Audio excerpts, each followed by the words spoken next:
What's good, y'all? It's K-Stu the GOAT for Vernon Speak Sports. I want to give a shout out to my fearless and true gang. If you are an Auburn fan, you definitely know what fearless and true is all about. Coming at you with consistent, constant content as it relates to the Auburn Tigers and the rest of the SEC. There's no secret, Auburn's season last year was very disappointing. 8-5. I mean, if you would have told me at the beginning of the season, based on what I thought I knew of the Auburn Tigers last year, I would have expected at least 10 wins with Auburn actually having a run at the college football playoffs. And that's one thing I can say about Gus Malzahn is each year that he has been on the Plains, Auburn has been, except for 2016, I think, that year that Jeremy Johnson debacle, Auburn has been in the conversation down the stretch to contend for the SEC West and possibly make some noise as far as the college football playoff goes. As it stands, since the inception of the college football playoff, Auburn has not made it to that arena just yet. However, ironically, Auburn had the opportunity under Gus Malzahn once again to participate in the last of the BCS era championship game where Auburn disappointingly lost within seconds, 34-31 to Florida State. Fast forward to 2019. I think the Auburn Tigers have an incredible opportunity to probably have a top 5 defense in the country. There are several reasons why I feel this way. The Purdue game was a very interesting revelation for me as to how good this Auburn team could actually be. One thing, as we look back at the 2018 season, and this is one of the reasons why I feel like Auburn will have a top 5 defense, is because I think Auburn is going to get a lot more help from Gus Malzahn's play calling and the offense. When you look at last year's offense, Auburn was grossly behind the 8 ball when it came to time of possession. The defense averaged on the field at least, especially in the high-stakes SEC games, it got real bad in those games. Some games up to 38 minutes on the field for this defense. Another thing, when you look at the time of possession, you got to look at the types of teams that Auburn is playing against. When you're playing a team like Mississippi State, who likes to run that zone read and that run pass option, after a while, the linebacker, things start to get real slippery. Because if you remember right, down in Starkville, it was very humid that night. And if you have to be on the field the whole time, things begin to get real slippery. The lines start to get real blurry. And things start, you start to lose focus after a certain time. And then the mental fatigue of your offense going 3 and out. In a lot of these games, the offense was not very productive. If you look at the stats, you're talking about Auburn with a total of 257 yards on a lot of occasions, 288. They might eclipse 300, but definitely not the type of offensive production that complements the great defense that Auburn had. Just to give you a little perspective, even with the defense staying on the field basically the entire game, now this is including the 52 points they surrendered to Alabama, Auburn only gave up 19 points per game, which is astoundingly incredible considering the adverse position that the offense put them in. Now, what has to happen? Auburn has to have sustained drives. One thing that I do like coming up that will help complement the Auburn defense is, one, like I said before, Gus Malzahn calling the plays. Usually when Gus Malzahn calls plays, the offense is highly productive, similar to what you saw in the Purdue game. One thing I like, another thing I like is that Auburn will more than likely, well, if you look at it, Auburn will have a mobile quarterback this year.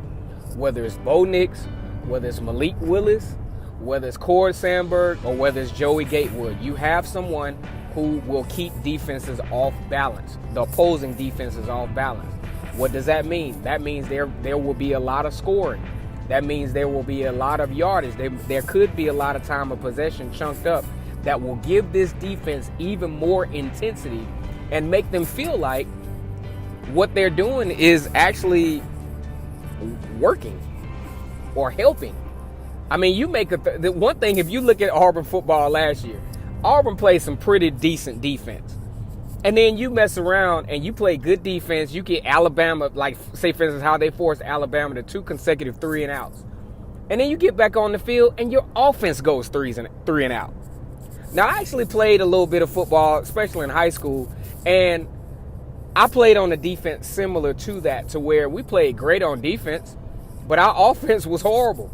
We spent all game long playing defense. We kept making stop after stop after stop, and at a certain point, that steam runs out, baby.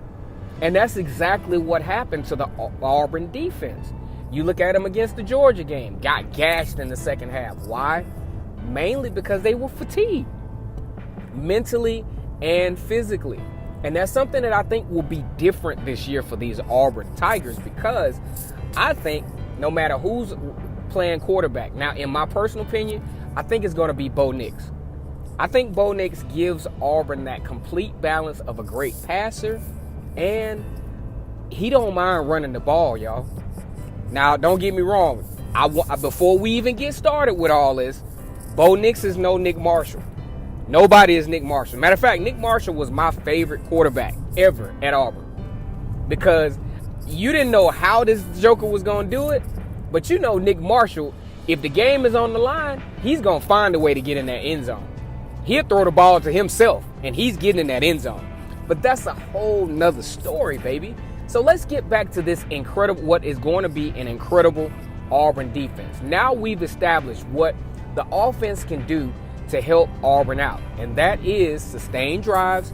That is make sure that Auburn is controlling or at least managing the time of possession and making sure that they're productive as far as scoring to get this defense fired up and moving on from there. Now, number 2, what I'm really, really excited about for the first time since Kevin Steele has been there. Kevin Steele has been there now 4 years. He's going into his 4th year, and in my honest opinion, this will be the most solid return that Kevin Steele will have had personnel-wise. What does that mean? That means that sitting on the couch, that negotiating, and most of all, baby, that recruiting that he and Travis Williams have been doing is about to start to pay off. Why? Auburn has a wealth of talent coming back on the secondary. That's something that Auburn has struggled with in past years. Why am I excited about this? Man, pick one. Smoke Monday, Daniel Thomas, Christian Truitt, Javaris Davis, Noah Igbenogany. It doesn't get any better than what Auburn has coming back. Jeremiah Denson. I mean, Auburn has a wealth of talent at that secondary position, and don't think that they're not going to take, some notes from this past year. Some of the pass interferences, some of the, just missed assignments, being out of position. These guys are very athletic. Now, if any of you all have been following my channel, I'm very big on Noah Igbenogany. I really think Noah Igbenogany is going to have a very breakout year. He's going to be an all-SEC cornerback at least before he leaves Auburn. I'm predicting that he's going to be an all-SEC cornerback this year. The only thing that Noah has to work on the offseason is at the point of attack when he attacks the football. He has to make sure that he's not so fit. He doesn't overly use his physicality to where he winds up in position to where he gets called for pass interference. Happens a lot. Even happened in the Purdue game. But that experience that's coming back at secondary is incredible. And the thing with they have a lot of experience coming back, and they also have a lot of personnel coming back at the cornerback position, which means they have the option to try some guys in some different situations. I think probably the most versatile of these guys is Jeremiah Denson. You can kind of put him anywhere on the field. Javaris Davis, you can put him anywhere on the field in the secondary. So I really think Auburn is in a great position when it comes to the secondary. I just think that they have a wealth of talent coming back, and it could get very nice for them, as it relates to being able to cover and being able to cover consistently. And, as far as athleticism goes, they match up well with pretty much any team in the SEC, in my opinion. Another guy that I was really impressed with was Jamian Sherwood. I really like how he's just not afraid to come up and on those cornerback blitzes and put extra pressure on the quarterback. You know what I'm saying? So as we look at this, Auburn has a wealth of talent coming back on the secondary. I really like the idea of Devon Barrett. I think he will see some more playing time this year. And Auburn should be in a great position to really, really have some great elite athletes in that secondary. Now, another thing that has me very, very, very excited about these Auburn Tigers on defense, and why I think these guys are going to be one of the top defenses in the country this year, is I'm talking about monstrously intense, intimidating, experienced, talented defensive line. Guess what? Derek Brown, I did this in a video. Matter of fact, I'm going to put this video in the I'm gonna tag this video in the description. That way you can go back and check this out. Derek Brown is going to be one of the best defensive linemen this year again. He decided to come back. I don't know what Gus Malzahn told him to get him to come back, because he was probably going to be a first or second round draft pick. But Derek Brown is coming back, baby. And guess what that does for the Auburn Tigers? It gives them leverage. It gives them the opportunity to switch some guys around. It gives them the opportunity to say, for example, try Big Cat Bryant at say a buck position, or try Big Cat Bryant. I really like Big Cat Bryant. Try Big Cat Bryant, say at that outside linebacker position that we're going to have to possibly depend on Owen Papo, who is that's a whole nother video, is Owen Papo, who is the top recruit in this class at linebacker. So having these defensive linemen coming back, it gives Kevin Steele a lot of options personnel-wise to move some people around, to put the best people in the right position for this defense to be successful. And the thing about it, these guys are very good at getting pressure on the quarterback. Marlon Davidson, Nick Cole, all of these guys coming back. Now they're going to miss Montavious Atkinson, because he was a big guy that kind of really really took up a lot of space in that middle. So, I think this is going to be some greatness for Auburn, especially this defensive line is going to be something very, very special.